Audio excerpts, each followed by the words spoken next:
So the process should look like this. We identify the issue. We do this through being self-aware when we are practicing. We identify the issue. We have found the issue. Then we want to write it down in our journal. So we could say the issue is when I change from a G chord to a D major chord, I'm getting muting on that first string, right? That F sharp note in that D major chord isn't coming through. There's your issue. Then we want to come up with an experiment to try to fix it. What do we know about this chord that would lead to it being difficult to get the proper sound out of?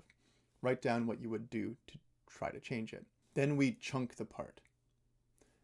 If it's in the context of a song or a chord progression, you would just want to go from G to D, or make sure that you can play D on its own. We get into that D chord over and over again,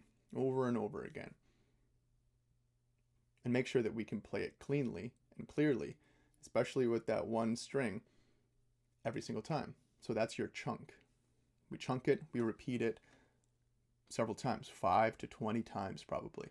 We try to do it as slowly as we can to give us the appropriate time to be able to play it correctly. Keep that part in awareness.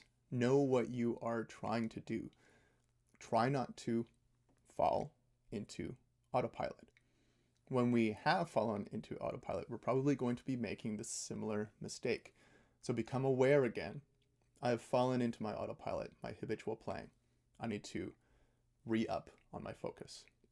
So we come back to awareness and we continue the process. So when we do fall into autopilot, we come back to awareness, we go back to the part, and we correct it. That is the process for identifying issues and correcting them. In the next video, I'm going to give you very specific examples and what we can do to try to fix them.